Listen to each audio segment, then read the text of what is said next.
What's going on, guys? Denise Gonzalez here from WG Sports. Joining me today is Devon Kaney. Devon Kaney, how are you? I'm good. How are you? Good. Thanks for having us. We're in Philly today, by the way. So, talk about what you do.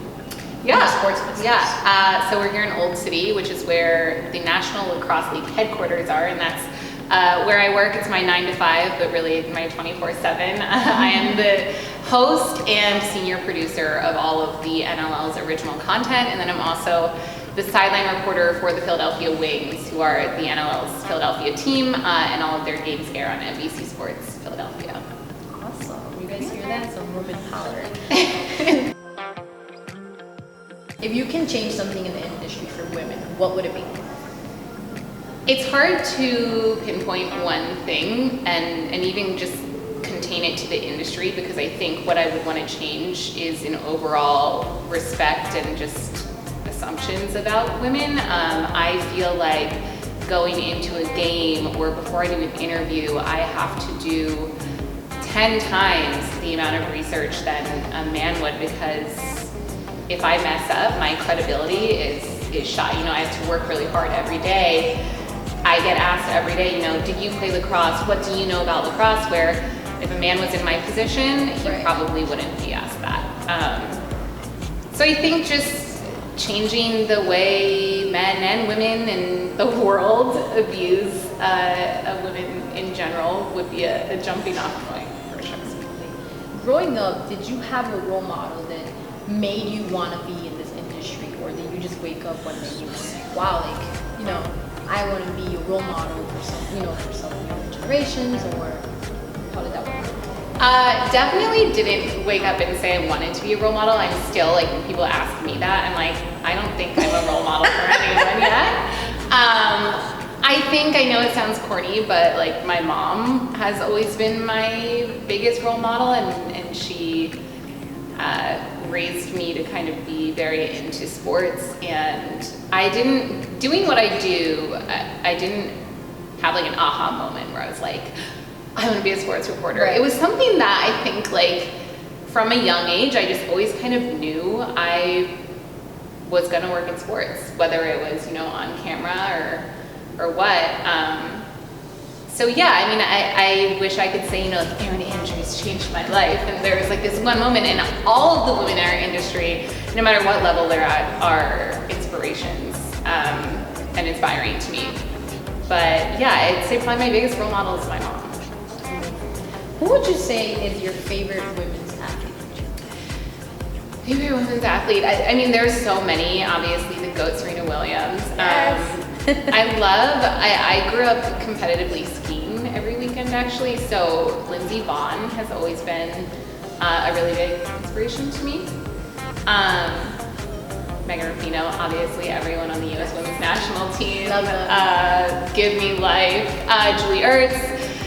Yeah, I mean, the list goes on, but I don't know if I have just like one specific person. I know that's a lame answer, sorry. No, it's a perfect answer.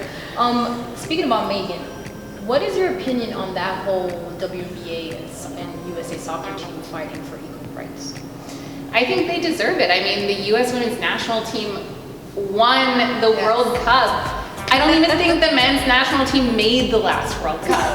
Like, come on, people. I mean, they dominate. I think if you're someone who is one of those people who's very vocal on Twitter and social media, advocating for NCAA athletes to get paid, then you should also be kind of doing the same thing for women in professional sports, because it's a similar situation. You know, they are getting paid where college athletes are not, but nowhere near the amount that they should be. So for the younger generation, the little girls that look up to you and want to follow in your steps, what advice would you give them? Don't let the bastards get you down. For lack of a better word or saying, I mean, don't take crap from anyone. It's a really, really tough industry. It's a tough business, and being a woman trying to make it in this business is 1,000 times harder than a man in our position. So there are going to be roadblocks. There's going to be men and women with opinions who think that they're entitled to give you advice, tell you what you can and cannot do. And I would just say, just keep pushing it. If you know you want to work in sports, whether it's in media or as an athlete or behind the scenes or social media, whatever it is, just keep grinding and keep pushing, and hard work will always pay off.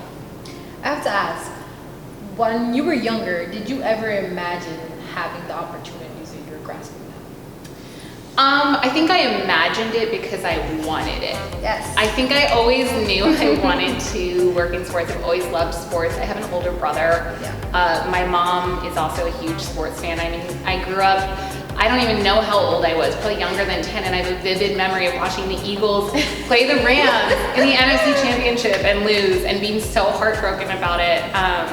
So sports have always been a huge part of my life.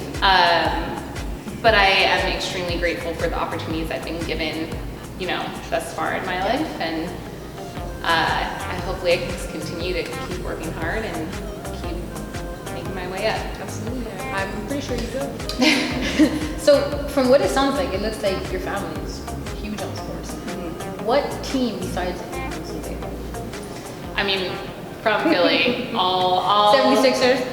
Love the Sixers, maybe not right now. Philly sports are a little bit sad right now, but yeah, love the Sixers, Flyers, and Phillies, of course. And of course, the Wings. I am the sideline reporter for the Wings, who are an NL team. And my family's so supportive too. So like at the Wings home opener this year, I get a text from my mom. I'm like standing on the bench and she's like, "Hey, I see you." And I turn around and she's like literally in the front row, like waving to me. A little bit distracting, but still, I appreciate the support. No, that's amazing. It's always important, especially being in this business, to have a big support group, because like she said, and other women, it's really hard to face adversity and not have anybody to just, run back to, because at all times you have to be professional no matter what. So in college, as a college student, usually you have decisions where you have to make, either you do news, you do radio, or you do sports. Mm-hmm. What made you get into sports specifically? So I would actually disagree and say that I don't think for any young women who are in school that you have to decide while you're in school.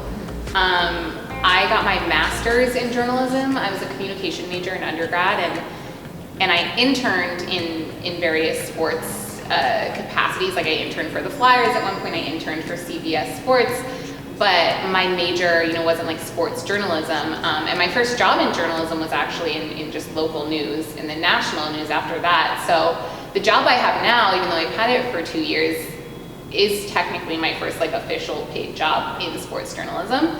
So I think I wouldn't, worry too much about, oh my gosh, I have to decide if I want to do, entertainment reporting or sports reporting. Like I'm sure it'll help your reel if you're able to gather what you want to work in. But I also think it's almost limiting yourself in a way, because you could change your mind. I mean, I remember when I was in grad school for journalism, every single person in my class wanted to work for E! They wanted to be an entertainment reporter. How many of them are entertainment reporters now? Maybe like 2. So, and that's fine. And like they're happy, one of them works for the Washington Post, one of them works for CNN. Like they're very successful, but I wouldn't, just like narrow your sights. I'd stay pretty wide when you're in school. You have to keep going. If not, you feel like you're just like exactly. doing more. But I think that there's a fine balance that we need to find between, feeling that sense of urgency and rush and being settled. You can be settled, but still have drive and still want to be the best you can be. And you're young, people watching are young, like you have time. I think just trust the timing of your life. I know it's a corny joke from like Pinterest or something, but like, it's true. It's spot on. Yeah. I had a news director say to me once, I think I was on like my second job on air, and he was like, just slow down. Like there's no rush. Yeah. Slow down. You're jumping from job to job too much. Like it'll come in time. Just learn from where you are right now in this moment. So, and that was probably the best advice I've gotten thus far. You guys just basically got some knowledge that you should learn in Thanks college. for coming to my TED Talk. Yeah, you guys just got amazing advice right there, especially for college students who are into hosting and becoming a sports commentator or anything that has to do with sports. Take your time, believe in yourself and to the women out there. You know, keep your head up high, especially when you're facing adversity. I'm Denise Gonzalez. I'm Devon Kaney. And we're signing out.